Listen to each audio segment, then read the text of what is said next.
أشهد أن لا إله إلا الله وحده لا شريك له وأشهد أن محمدا عبده ورسوله أما بعد فأعوذ بالله من الشيطان الرجيم بسم الله الرحمن الرحيم الحمد لله رب العالمين الرحمن الرحيم مالك يوم الدين إياك نعبد وإياك نستعين اهدنا الصراط المستقيم صراط الذين أنعمت عليهم غير المغضوب عليهم ولا الضالين يسبح لله ما في السماوات وما في الأرض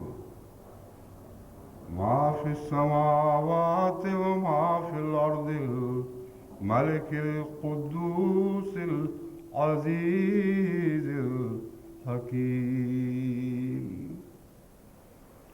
هو الذي بعث في الأميين رسولا منهم يتلو عليهم آياته ويزكيهم ويعلمهم الكتاب والحكمة وإن كانوا من قبل لفي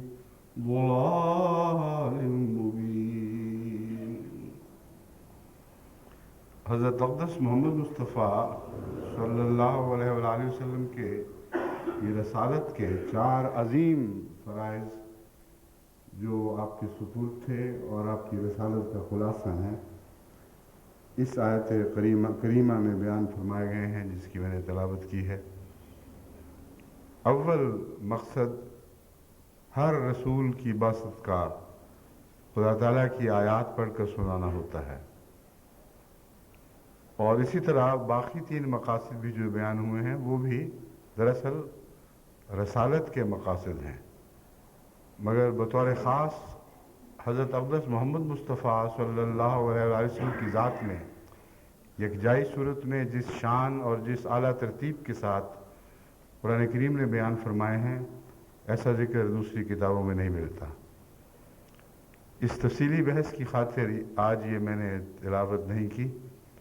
بلکہ اس کے ایک حصے پر روشنی ڈالنا مقصود ہے۔ اول یہ کہ وہ آیات پڑھتا ہے اور ان آیات کی تلاوت کے نتیجے میں اللہ کو بندوں کے قریب کر دیتا ہے، اور بندوں کو یہ توفیق ملتی ہے کہ ان آیات کے ذریعے براہ راست اپنے رب سے تعلق قائم کر سکے، اور جوں جوں یہ تعلق براہ راست قائم ہوتا چلا جاتا ہے ان کا تزکیہ نفس ہوتا ہے، اور یہ تزکیہ نفس بھی محتاج رہتا ہے رسول کی صحبت کا، رسول کے اعلیٰ اور پاکیزہ اثر کا، اور کوئی ایسی بات نہیں جو از خود حاصل ہو رہی ہو۔ بظاہر براہ راست تعلق تو ہوتا ہے، لیکن محمد رسول اللہ کی تلاوت کے نتیجے میں جب وہ آیات تلاوت کرتا ہے تو اس میں غیر معمولی طاقت پائی جاتی ہے سچائی کی، اور وہ سچائی کی طاقت ہے جو خدا کو گویا سامنے لا کھڑا کرتی ہے۔ پھر اس رسول کے ایمان اور اس کی تقویت کے نتیجے میں جس خدا کو یہ رسول دیکھتا ہے اس خدا کو اس کے غلام دیکھنے لگتے ہیں، اور ان کے نتیجے میں اس ایمان اور اس ظاہر آمنے سامنے گویا ایمان قائم ہو گیا۔ اس کے نتیجے میں تزکیہ نفس ایک لازمی چیز ہے۔ تزکیہ نفس کا تعلق علم سے اتنا نہیں جتنا کسی طاقتور ہستی کی موجودگی کے احساس سے ہے۔ قانون انسانی قوانین میں بھی یہی بات ہے جو بنیادی طور پر کار فرما ہے۔ اگر ایک انسان کو علم ہو کہ میں ایک طاقتور قانون کی نظر میں ہوں جس کے ہاتھ مضبوط ہیں اور لمبے ہیں اور مجھے پہنچ سکتے ہیں، تو جب تک یہ شعور موجود ہے، یہ احساس موجود ہے، انسان گناہ نہیں کر سکتا، یعنی دنیا کا گناہ بھی نہیں کر سکتا۔ تو دراصل تلاوت آیات کا ایک مفہوم یہ بھی ہے کہ حضرت صلی اللہ علیہ وآلہ وسلم جس کامل یقین اور شان اور قوت کے ساتھ تلاوت آیات کرتے ہیں، وہ دلوں میں ڈوبتی چلی جاتی ہے اور غائب خدا کو گویا حاضر کرتی چلی جاتی ہے، اور اس کے نتیجے میں ایسے لوگوں کا تزکیہ ایک طبیعی اور لازمی امر ہے، مگر رسول کی برکت کے نتیجے میں اس کے ساتھ ساتھ ہوتا ہے۔ وہی رسول آج بھی زندہ ہے، یعنی روحانی اثرات کے لحاظ سے، مگر اور تلاوت بھی موجود ہے، مگر وہ اثر دکھائی نہیں دے رہا جو اس زمانے میں ظاہر ہوا اور جس کا قرآن کریم گواہ بن گیا کہ وہ سنتے تھے اور پاک ہوتے چلے جاتے تھے۔ تو صحبت رسالت ایک بہت ہی عظیم کام ہے جو رسالت کے فرائض میں شامل ہے،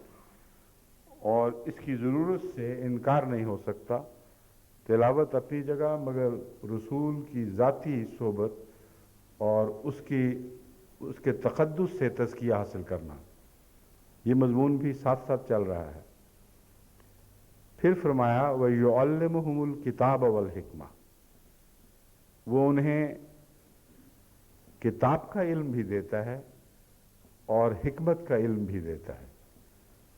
یعلمو کا جو فعل ہے دونوں پر چسپاں ہو رہا ہے۔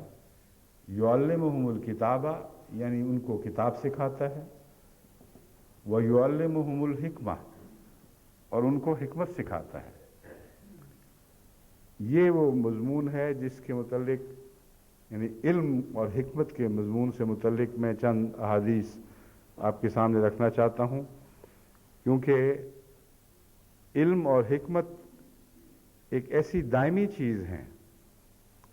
جو اگر رسول موجود نہ بھی ہو تو اس کی خیر و برکت کو قوم میں جاری کرنے کا ایک بہت ہی اہم ذریعہ ہے۔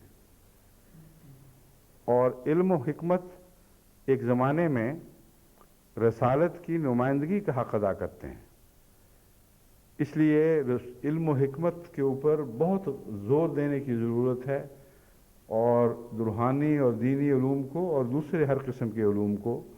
جو حکمت کے تابع بیان ہوئے ہیں ان کو جماعت میں ترویج دینے کی بہت ضرورت ہے۔ اور رمضان کا مہینہ خاص طور پر چونکہ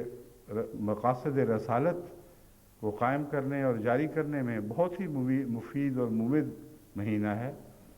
اور ہمارے یہ کام جو حضور کی غلامی میں ہم نے اپنے اوپر فرض کر رکھے ہیں ان کو یہ مہینہ آسان بنا دیتا ہے۔ اس لیے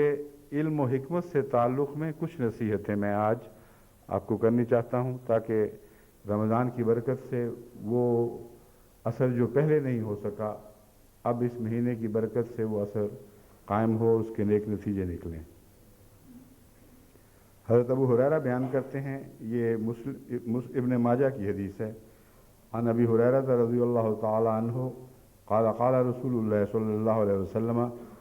طلب العلم فریضۃ علی کل مسلم، کہ علم کا طلب کرنا یہ ہر مسلمان کا فرض ہے۔ اب یہ دیکھیں،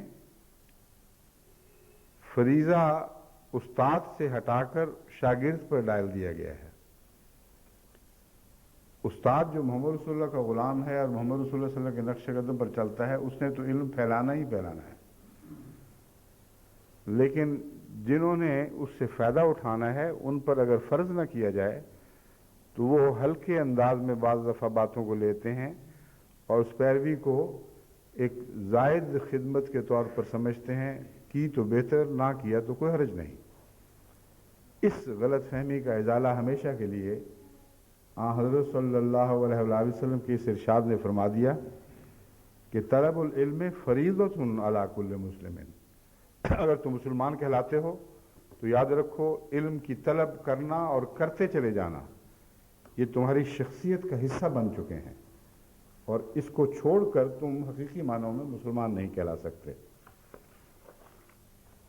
پھر ابن ماجہ ہی کی ایک حدیث ہے، عن ابی ہریرہ رضی اللہ تعالی عنہ ان النبی صلی اللہ علیہ وسلم قال افضل الصدقۃ ان يتعلم المرء المسلم علما ثم يعلمه اخاه المسلم۔ اب یہاں بھی ہمیں اساتذہ کی جو ضرورت ہے اس کا رستہ بھی وہی تجویز فرمایا جو پہلی حدیث نے بیان کی ہے۔ فرمایا ہے مسلمان مرد پر فرض ہے، انسان پر فرض ہے کہ وہ علم سیکھے پھر اسے کھائے، یعنی استاد بننے کے لیے بھی ذمہ داری طالب علم پر ہے، وہ پہلے علم سیکھے اور پھر آگے اس کو جاری کرے اور اپنے بھائیوں میں اس طرح علم کی ترویج کرے۔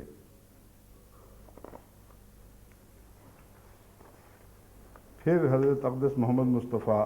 صلی اللہ علیہ وسلم فرماتے ہیں، یہ ترغیب و ترہیب سے حدیث لی گئی ہے، عن ابی ہریرہ رضی اللہ تعالی عنہ قال قال رسول اللہ صلی اللہ علیہ وسلم تعلموا العلم وتعلموا للعلم السکینۃ والوقار وتواضعوا لمن تعلمون منہ، کہ علم حاصل کرو اور وقار اور سکینت کو اپناؤ۔ وقار سے مراد علم سے متعلق ایسا رویہ اختیار کرنا ہے کہ علم کی تم قدر کرتے ہو، اس کی عظمت کو پہچانتے ہو اور ہلکی پھلکی بات کے طور پر نہیں لیتے بلکہ پورا وزن دیتے ہو اس بات کو، اس کو وقار کہتے ہیں۔ وقر ویسے وزن کو کہتے ہیں اور بوجھ کو بھی کہتے ہیں، مگر وقار لفظ ہمیشہ اعلیٰ معنوں میں، عظمت کے معنوں میں استعمال ہوتا ہے۔ مراد یہ ہے کہ علم کی توقیر کرو، اسے بلند مرتبہ سمجھو اور پھر علم حاصل کرو، اور سکینت کو اپناؤ۔ سکینت افراتفری کے علم حاصل کرنے والے پر جسمانی ہوتا، لفظ سکینت آیا بیٹھا بے چین ہوا کچھ حاصل کیا بھاگ گیا، اس کو سکینت کا علم نہیں کہتے۔ علم سیکھنے کے لیے جہاں علم کا وقار اور اس کی عظمت کا دل میں جانشین ہونا ضروری ہے، وہاں یہ بھی ضروری ہے کہ سیکھنے والا تسکین سے، تسلی سے سیکھے اور اس کو کہیں اور جانے کی افراتفری نہ ہو، بلکہ وہاں جم کے سمجھے کہ ہاں مجھے یہی لطف آ رہا ہے اور یہی میرے وقت کا بہترین مصرف ہے۔ اس کے بغیر لفظ تسکین اس طالب علم پر چسپانی ہو سکتا جو آیا گیا، سرسی نظر سے دیکھا، کچھ ملا تو ٹھیک، نہ ملا تو واپس۔ پھر فرمایا وَتَوَاضَعُوا لِمَنْ تَعَلَّمُونَ مِنْهُ، اور جن سے تم علم سیکھتے ہو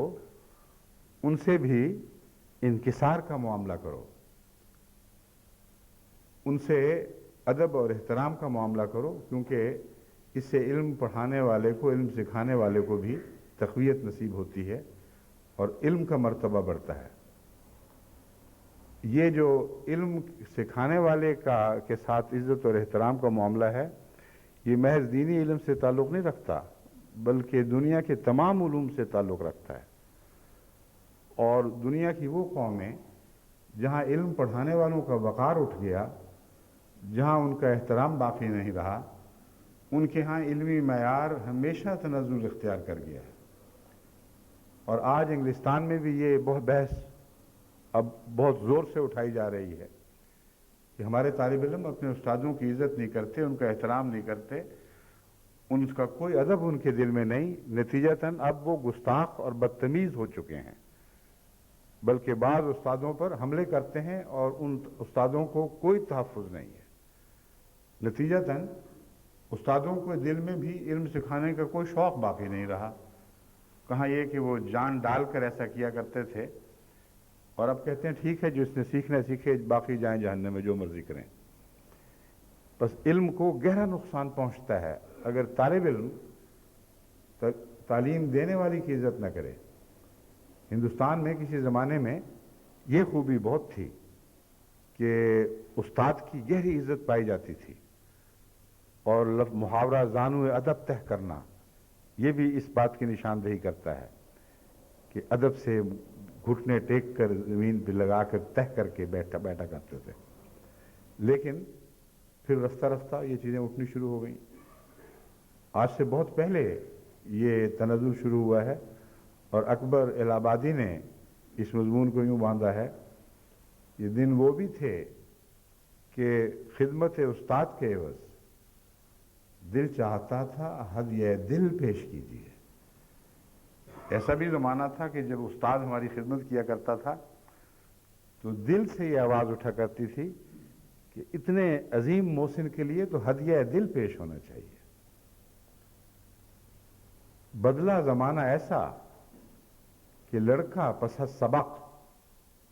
اب زمانہ ایسا بدل گیا ہے کہ سبق کے بعد لڑکا کہتا ہے، لڑکا پس سبق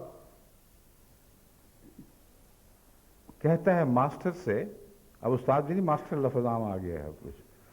کہتا ہے ماسٹر سے کہ بل پیش کیجئے، جو کچھ تم نے کرنا تھا کر لیا، اب پیسے مانگو اور جاؤ چھٹی کرو. اور یہ جو بل پیش کرنا ہے یہ بھی دراصل دونوں طرف کے انحطاط کا منظر پیش کرتا ہے، کیونکہ عموماً جب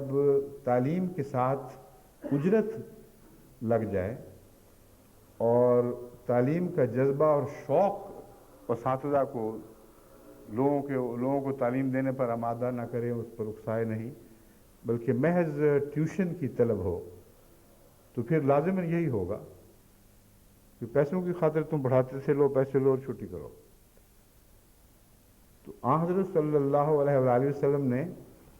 قرآنی تعلیم کی پیش نظر آیات کو نہ بیچنے کا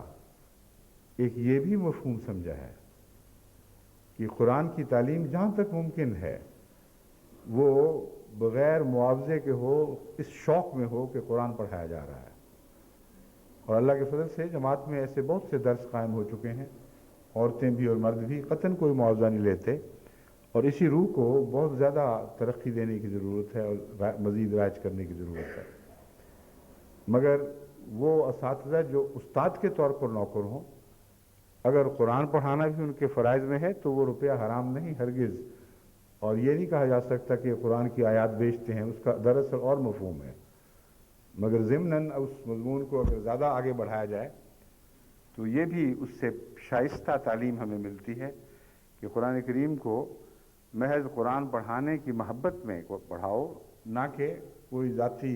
منفعت اس سے وابستہ کر دو. حضرت ابو ہریرہ کی ایک اور حدیث ہے جو ابن ماجہ سے لی گئی ہے. عن ابی ہریرہ رضی اللہ تعالیٰ عنہ قال قال رسول اللہ صلی اللہ علیہ وسلم کلمۃ الحکمت ضالۃ المومن حیثما وجدہا فہو احق بہا. کہ مومن کے نزدیک مومن کا طرز علم کی طرف یہ ہے، اور یعلمہ الکتاب والحکمہ میں علم کے ساتھ حکمت کو جو باندھا گیا ہے، اس تعلق میں یہ حکمت والی حدیث میں آپ کے سامنے رکھ رہا ہوں. کلمۃ الحکمت ضالۃ المومن، حکمت کی بات تو مومن کو یوں لگتا ہے جیسے میری ہی گمشدہ چیز تھی. جیسے گمشدہ اونٹنی کسی کی مل جائے تو کوئی دینے والا، کوئی دکھانے والا اس لینے والے مالک کے راہ میں اور اونٹنی کی راہ میں حائل نہیں ہوا کرتا. کوئی مالک یہ سوچ کر شرم محسوس نہیں کرتا کہ میری اونٹنی گمی ہوئی تھی، فلاں بدو نے دکھائی ہے اس لیے میں نہیں لوں گا. وہ اپنا مال سمجھ کے لیتا ہے. بس حکمت تو مومن کی شان ہے. یہ بہت ہی پیارا کلام ہے اور مومنوں کو ایک عظیم خراج ہے ان کی صفات حسنہ کا. یعنی محمد رسول اللہ اپنے غلاموں سے توقع رکھتے ہیں کہ جیسا مجھے علم و حکمت سکھانے پر خدا تعالیٰ کی طرف سے مامور فرمایا گیا ہے، تم لوگ حکمت کی ایسی قدر کرنے والے ہو، یا خدا کے نزدیک تمہارا یہ مقام ہے کہ حکمت کی ایسی قدر کرو کہ گویا وہ تمہارے گھر کی چیز تھی، اور جہاں بھی دکھائی دے اسے قبول کرو. بہت ہی گہرا مضمون ہے. جیسا کہ میں نے بیان کیا، ایک طرف تو مومنوں کی رجحان کے اوپر اس سے بہتر تعریفی کلمات نہیں ہو سکتے تھے کہ حکمت تو ان کی اپنی چیز ہے، انہیں کو حکمت کی باتیں کرنی چاہیے، انہیں کو حکمت سونپی گئی ہے، ان کو آج زمانے میں حکمت کا مالک بنایا گیا ہے، اور ساتھ یہ فرمایا کہ جہاں کہیں بھی حکمت ملے، بتانے والا اگر حقیر بھی دکھائی دے، غیر بھی دکھائی دے، دشمن بھی ہو، تو حکمت تمہاری چیز ہے، اس سے قبول کرو۔ بعض لوگ کہتے ہیں جی فلان سے یہ بات آئی ہے، ہم نہیں لیتے، اور چھوٹے آدمی نے بات کر دی ہے تو وہ برا مناتے ہیں۔ علم کے حصول میں اور حکمت کے حصول میں برا منانے کا مضمون داخل ہی نہیں ہے، یہ وہ ڈکشنری ہے جس میں یہ لفظ نہیں ملتا۔ علم بھی اور حکمت بھی مومن کی ساری زندگی کا ایک پیشہ ہے اس کا، یا زندگی کا ایک اٹوٹ انگ ہے، زندگی کے اجزاء میں داخل ہے، اس لیے کسی لمحہ بھی وہ اس سے الگ نہیں ہو سکتا۔ اور یہ خیال کہ کسی زمانے میں ہم طالب علم تھے، اب ہم عالم بن گئے ہیں اور معلم بن گئے ہیں، اس خیال کو یہ تمام احادیث باطل قرار دے رہی ہیں، جو ہر مومن کو متعلم کے طور پر پیش کر رہی ہیں، اور متعلم بناتی ہیں اور پھر معلم بناتی ہیں۔ تو گویا حضرت صلی اللہ علیہ وسلم کے نزدیک مومن کا علم کے حصول کا سفر آخری لمحے تک جاری ہے، کیونکہ اگر آخری لمحہ بھی اس کا مومن ہونے کا لمحہ ہے اور اس کے بغیر اس کا سارا ایمان ضائع جائے گا، تو وہ بھی حصول علم کا ہی ایک لمحہ ہے۔ بس علم سے کسی وقت بھی مومن کو اس طرح چھٹکارا نہیں ہو سکتا کہ میں اب عالم بن گیا ہوں، بالکل بے وقوفوں والی بات ہے۔ بعض دفعہ مجھے بارہا یہ تجربہ ہوتا ہے، بعض غلطیاں ہوتی ہیں اردو کے تلفظ میں بھی، انگریزی کے تلفظ میں بھی، بعض الفاظ میں، بعض دفعہ قرآن کریم کی تلاوت میں زیر زبر کی غلطی ہو جاتی ہے، تو بعض احمدی بڑی معذرت سے خط لکھتے ہیں، اور جب وہ معذرت شروع ہوتی ہے مجھے سمجھ آ جاتی ہے کہ آگے کیا آنے والا ہے۔ حالانکہ معذرت کا کیا سوال، وہ تو محسن ہیں، جو علم سکھاتا ہے وہ محسن ہے، اور حضرت صلی اللہ علیہ وسلم فرماتے ہیں اس کی عزت کرو۔ تو معذرت کیسی ہے؟ ایک طرف احسان کرتے ہو، دوسری طرف معذرتیں۔ حقیقت یہ ہے کہ علم سیکھنے کا دور ایک دائمی دور ہے۔ ابھی چند دن ہوئے جرمنی سے ایک عزیزہ محمودہ بیگم نے خط لکھا، بڑی معذرت تھی، میں سمجھ گیا تھا کہ کچھ ہونے والا ہے آگے۔ بات اتنی سی تھی کہ آپ کو تلفظ کے صحیح ادائیگی کا شوق ہے، میں جانتی ہوں، مگر آپ نے کانسپیریسی لفظ بولا تھا ایک جگہ، تو یہ درست نہیں ہے، یہ لفظ کنسپیریسی ہے، تو یہ درست ہے ان کی بات۔ مگر بعض دفعہ غلط تعلیم اگر بچپن میں ہوئی ہو تو وہ ایسے نقش ہو جاتے ہیں کہ انسان کو مدتوں صحیح لفظ سنتے ہوئے بھی پتہ نہیں چلتا کہ میں کیا کہہ رہا ہوں۔ اور یہ سلسلہ صرف انگریزی میں نہیں، اردو میں بھی، ہر دوسری زبان میں جاری و ساری ہے۔ کئی دفعہ عرب جو بہت بہتر عربی جانتے ہیں، وہ کوئی لفظ غلط تلفظ سے بولتے ہیں، میں ان کی اصلاح کرتا ہوں، لیکن یہ مطلب نہیں کہ میں ان پر فائق ہوں۔ عربی زبان کے علم میں وہ فائق ہیں، مگر یہ علم کا مضمون ایسا ہے جو دو طرفہ چلتا ہی رہتا ہے، کبھی استاد معلم، کبھی شاگرد معلم ایک دوسرے سے سیکھتے ہیں، اور اس طرح یہ ایک ایسا مضمون ہے جو ہمیشہ ہر عالم کو معلم بھی بناتا ہے اور متعلم بھی بناتا ہے۔ تو یہ کنسپیریسی جو کانسپیریسی لفظ ہے وہ اس لیے غلط ہے کہ تلفظ میں دو حصوں میں سے یا تین حصوں میں سے جس پر زور ہو اس کے والز نمایاں بیان کیے جاتے ہیں، جس پر زور نہ ہو اس کے والز کچھ مٹ سے جاتے ہیں۔ تو چونکہ کون پر زور نہیں ہے اس لیے کن پڑھا جاتا ہے، اور یہ انگریزی کا جو طریق ہے یہ ساری زبان پر حاوی ہے، اور یعنی ضربیں ہوتی ہیں یہاں، جس کو سلیبلز کہتے ہیں ہم، یعنی لفظوں کے وہ ٹکڑے جو ایک وال کے ساتھ متعلق ہو کے ایک آواز پیدا کرتے ہیں، کاہ، نا، وا، یہ ضربیں ہیں۔ تو وہاں اسپریسی پہ نشان پڑا ہوا ہے زور کا، لغت میں جس طرح اسپرٹ کہتے ہیں ہم، اس طرح اسپریسی ہے لفظ۔ تو جب اسپریسی کہیں گے تو پھر کون نہیں کہہ سکتے، پھر کنسپریسی۔ تو یہ میں آپ کو ضمناً بتا رہا ہوں کہ یہ ایک انگریزی زبان کا تلفظ کا ایک طریق ہے، مگر ہمارے ہاں تو روزمرہ یہ چل رہا ہے سلسلہ۔ میرے ساتھ ریسرچ گروپ والے، یہاں کے تعلیم یافتہ، یہاں کے جمے پلے بچے اور بچیاں بیٹھتے ہیں کلاس میں، کبھی میں ان کی تصحیح کرتا ہوں، کبھی وہ میری تصحیح کرتے ہیں، پھر ہم ڈکشنریاں دیکھتے ہیں اور بڑا لطف آتا ہے۔ جس کی تصحیح ہو رہی ہو وہ بھی لطف اٹھاتا ہے، جو تصحیح کرتا ہے اس کو بھی ایک مزہ آ رہا ہوتا ہے۔ تو معذرتوں کی ضرورت نہیں ہے۔ آن حضرت صلی اللہ علیہ وآلہ وسلم نے ہمیں یہ اسلوب سکھلا دیا ہے، اور اس سے باہر کوئی شخص نہیں ہے کہ علم سیکھنا تمہاری ذمہ داری ہے،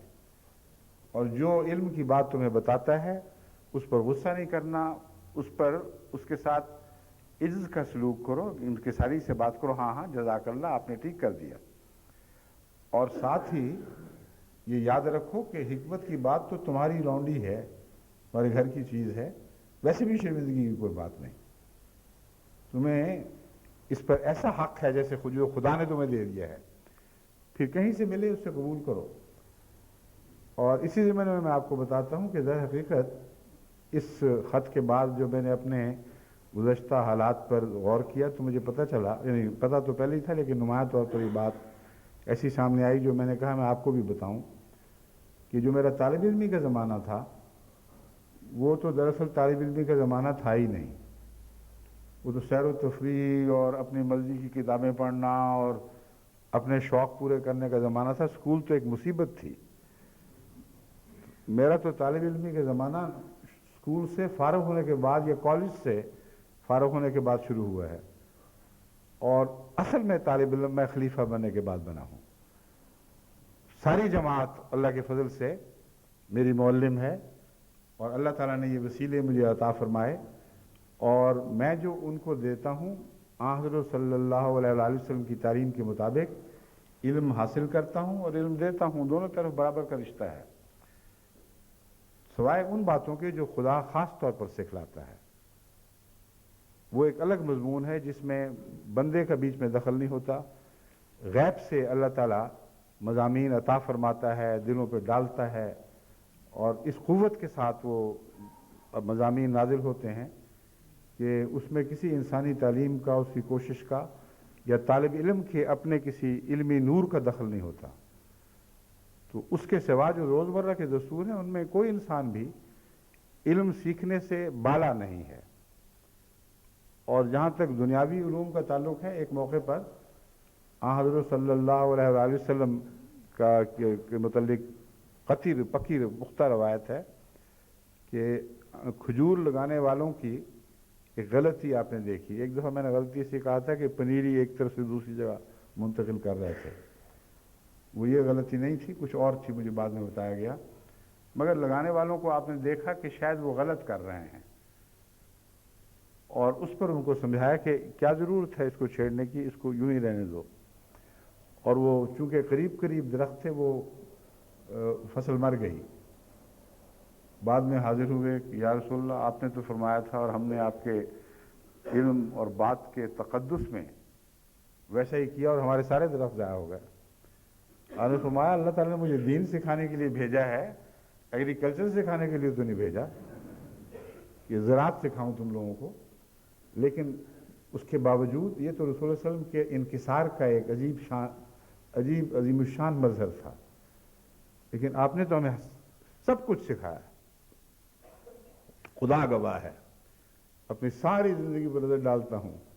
قدم قدم پر ہر علم میں، ہر معاملے میں حضرت محمد رسول اللہ کی محتاجی محسوس ہوتی ہے۔ کون سا علم ہے جو نہیں سکھایا؟ کھانے پینے کے آداب تک تو سکھائے، روزمرہ کے ملنے جلنے، اٹھنے بیٹھنے، صحت کے آداب۔ بس یہ مطلب اس حدیث کا نہیں ہے کہ رسول اللہ علیہ وسلم صرف دین سکھانے آئے تھے۔ وہ یہ حدیث ظاہر کرتی ہے کہ علم کے لحاظ سے گنجائش موجود ہے، وہ جو خدا سے سیکھتا ہے وہ بھی ایک طالب علم ہی رہتا ہے۔ اور محمد صلی اللہ علیہ وسلم نے جو یہ کہا تو یہ انکساری کی انتہا تھی، ورنہ فن حرب آپ نے سکھایا، فن کلام سکھلایا، کون کون سے دنیا کی علوم تھے جو نہیں سکھائے، طبابت سکھائی، اور بہت ہی عظیم رسول تھے کہ جن کا دائرہ فیض ہر انسانی ضرورت کے دائرے پر پھیلا ہوا تھا. بس یہ بھی بعض دفعہ علماء یہ حدیث پیش کر کے کہتے ہیں دیکھو رسول اللہ صلی اللہ علیہ وسلم کو زراعت کا علم نہیں تھا. یہ غلط ہے. زراعت کا ویسے تو علم نہیں تھا، مگر اصول زراعت اور جو بنیادی باتیں ہیں اس کی وہ حضرت صلی اللہ علیہ وآلہ وسلم نے بیان فرمائے اور قرآن کریم میں درج تھے اور آپ نے بیان فرمانے ہی تھے. زراعت کے وہ امور جو بنیادی اصولوں کے طور پر ہماری رہنمائی کرتے ہیں قرآن کریم میں موجود ہیں، اور حضرت صلی اللہ علیہ وآلہ وسلم کی نصیحتیں اس تعلق میں ہمیشہ ایک جاری فیض کا دریا بنی رہیں گی. بس علم حاصل کرنا اور علم حاصل کرنے سے نہ شرمانا اور علم کے حصول پر زور دینا اور علم سکھانے پر زور دینا، اس لیے ہماری زندگی کا ایک اٹوٹ حصہ ہے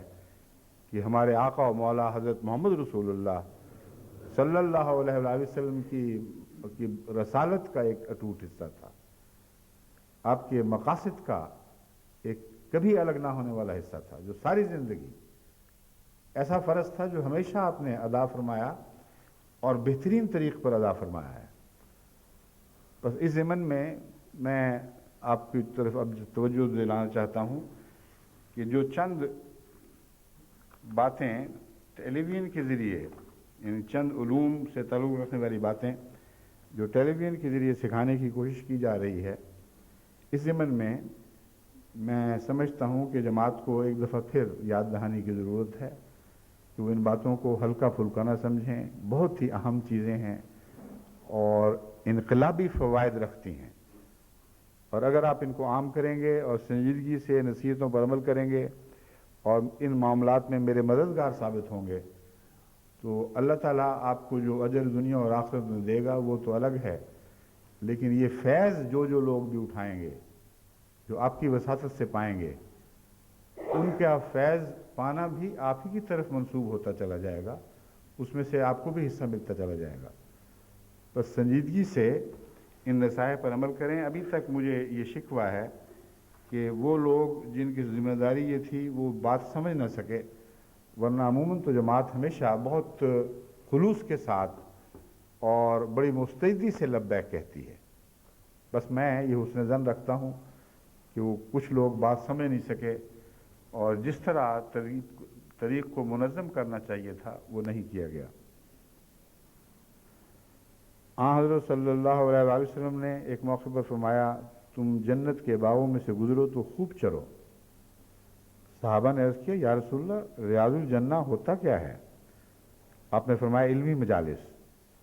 یعنی ان میں بیٹھو اور خوب چرو. جس طرح تر و تازہ گھاس میں جانور چرتے ہیں اسی طرح تم بھی چرا کرو. پھر حصول علم کے تعلق میں جو ٹھوکریں لگ سکتی ہیں، جو خطرات ہیں، ان کی بھی نشاندہی فرمائی. اب بتائیں کون سا ایسا حصہ ہے علم کا، ایسا حصہ جس کو رسول اللہ صلی اللہ علیہ وسلم نے بیان نہ فرمایا ہو. تمام انبیاء نے مل کر اپنی امتوں پر جتنی محنت فرمائی ہے، جو ہمارے پاس ریکارڈ پہنچا ہے، اس ریکارڈ کی روح سے میں کہتا ہوں جو باتیں ان کی نہیں بیان ہوئی اللہ بہتر جانتا ہے، مگر جو ریکارڈ ہم تک پہنچا ہے تمام انبیاء کا اپنی امت کی خدمت کرنا ایک طرف رکھ دیں، اور حضرت محمد مصطفیٰ صلی اللہ علیہ وسلم نے جس جاں کاہی سے اپنی امت کی خدمت فرمائی ہے وہ ایک طرف، تو پلڑا بہت ہی بھاری رہے گا محمد رسول اللہ، کوئی نسبت ہی نہیں رہتی. اتنی تفصیل ملتی ہے حضرت صلی اللہ علیہ وسلم کا اپنی امت کی اس معاملے میں کہ حضرت صلی اللہ علیہ وسلم نے اپنی امت کے لیے ان کے علم بڑھانے، علم سکھانے، حکمت سکھانے، تربیت کرنے وغیرہ وغیرہ پر جتنا زور دیا، جس تفصیل سے، جس باریکی سے